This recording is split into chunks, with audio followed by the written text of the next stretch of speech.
Assalamualaikum warahmatullahi wabarakatuh. Perkenalkan, nama saya Widya Novetri dengan NIM 18053084 dari jurusan Pendidikan Ekonomi Universitas Negeri Padang. Pada kesempatan kali ini, saya akan mempresentasikan laporan tugas akhir komunikasi pemasaran, yaitu mengenai riset perilaku konsumen. Baiklah, materi pertama yaitu mengenai konsep perilaku konsumen, di mana perilaku konsumen atau perilaku pembeli adalah hal yang mengacu pada perilaku yang ditampilkan oleh individu ketika hendak membeli, mengkonsumsi atau memakai produk atau layanan tertentu. Perilaku ini dapat dipengaruhi oleh banyak faktor. Selain itu, juga melibatkan pencarian produk, evaluasi produk di mana konsumen mengevaluasi berbagai fitur, pembelian dan konsumsi produk. Kemudian, perilaku pembelian pasca produk dipelajari untuk menunjukkan kepuasan atau ketidakpuasan konsumen dalam melibatkan pemakaian produk tersebut. Perilaku konsumen memiliki hubungan erat dengan objek yang diarahkan pada permasalahan manusia. Konsep perilaku konsumen secara terus-menerus dikembangkan dengan berbagai pendekatan. Pemahaman tentang perilaku konsumen bagi pemasar adalah sesuatu yang penting dalam menginterpretasikan konsep pemasaran. Hal ini menunjukkan konsep pemasaran adalah konsep pemasaran yang berorientasi kepada konsumen. Selanjutnya yaitu faktor-faktor pendorong pengambilan keputusan konsumen. Faktor-faktor yang mempengaruhi konsumen dalam pengambilan keputusan yaitu yang pertama, perilaku konsumen dalam pengambilan keputusan yang dilakukan oleh konsumen melewati 5 tahapan. Yang pertama, pengenalan kebutuhan, pencarian informasi, evaluasi informasi, pembelian dan pasca pembelian. Proses pengambilan keputusan pembelian konsumen dipengaruhi oleh 3 faktor utama. Yang pertama, yaitu faktor perbedaan individu, di mana faktor perbedaan individu ini terdiri dari sumber daya konsumen, motivasi dan keterlibatan, pengetahuan, sikap dan kepribadian, gaya hidup dan demografi. Yang kedua yaitu faktor lingkungan, di mana faktor lingkungan ini terdiri dari budaya, kelas sosial, pengaruh pribadi, keluarga, dan situasi. Dan yang ketiga yaitu proses psikologi, di mana proses psikologi ini terdiri dari pengolahan informasi, pembelajaran, perubahan sikap atau perilaku. Materi berikutnya yaitu tentang keputusan pembelian konsumen yang dibagi menjadi 3 kategori. Yang pertama yaitu perilaku respon rutin, di mana jenis pengambilan keputusan yang diperlihatkan oleh konsumen yang sering mengadakan pembelian barang dan jasa dengan biaya murah dan membutuhkan sedikit pencarian dan waktu keputusan. Yang kedua yaitu pengambilan keputusan terbatas, di mana jenis pengambilan keputusan yang membutuhkan sejumlah waktu untuk mengumpulkan dan merundingkan serta mengenal suatu merek yang tidak dikenal dalam satu kategori produk. Yang ketiga yaitu pengambilan keputusan yang efektif, di mana pengambilan keputusan konsumen yang paling kompleks digunakan pada saat pembelian produk yang belum dikenal dan dibutuhkan, serta penggunaan beberapa kriteria untuk mengevaluasi dan waktu yang panjang untuk memperoleh informasi tersebut. Yaitu faktor psikologis konsumen.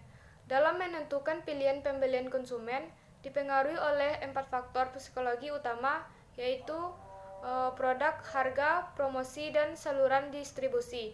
Yang pertama yaitu produk, di mana kebijakan produk meliputi perencanaan dan pengembangan suatu produk. Hal ini dilakukan dengan cara menghasilkan dan menawarkan produk yang bernilai dan sesuai dengan selera konsumen. Yang kedua yaitu harga, di mana harga suatu produk sangat penting. Hal ini disebabkan contohnya saja yaitu karena perubahan suatu harga dalam suatu produk akan mengakibatkan perubahan kebijakan saluran distribusi dan promosi. Yang ketiga yaitu promosi, adalah usaha untuk mendorong peningkatan volume penjualan yang agresif dengan cara dilakukan promosi. Dan yang keempat yaitu saluran distribusi, di mana sebagian dari proses pengembangan pemasaran untuk mencapai sasaran dan tujuan, yaitu menyangkut produk yang dibuat. Yaitu mengenai faktor-faktor yang mempengaruhi perilaku konsumen. Yang pertama yaitu faktor budaya, di mana faktor budaya ini adalah kumpulan nilai dasar persepsi, keinginan, dan perilaku yang dipelajari oleh anggota masyarakat dari keluarga dan institusi lainnya. Yang kedua yaitu faktor sosial, di mana kelompok merupakan 2 atau lebih orang yang berinteraksi atas dasar kesamaan aktivitas untuk mencapai tujuan bersama. Yang ketiga yaitu faktor pribadi, di mana dalam tahapan ini mempengaruhi apa yang hendak dibeli dan bagaimana mereka membeli.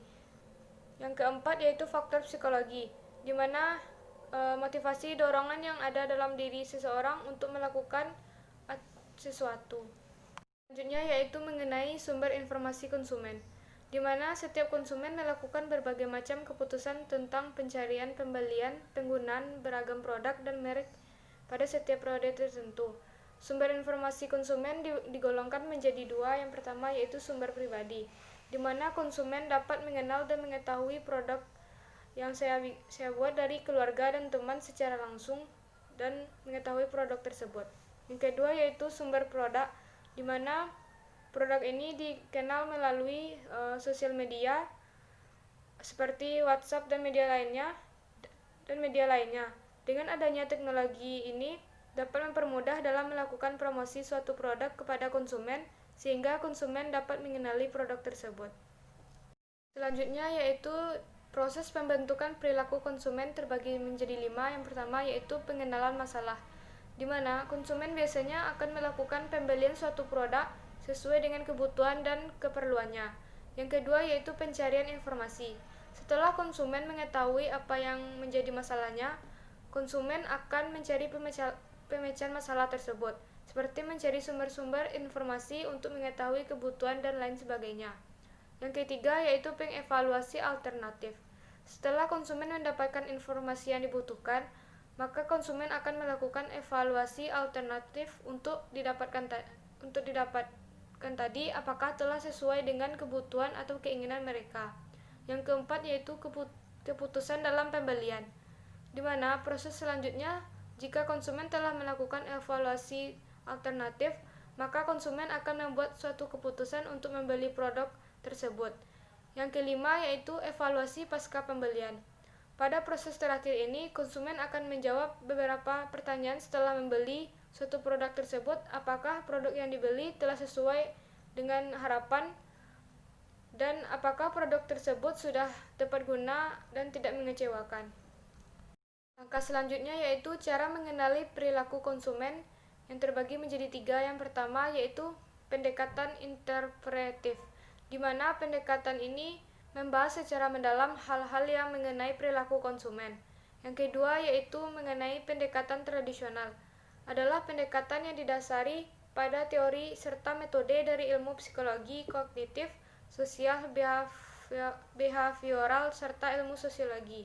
Yang ketiga yaitu pendekatan sains pemasaran, di mana pendekatan yang didasari pada teori dan metode dari ilmu ekonomi dan statistika.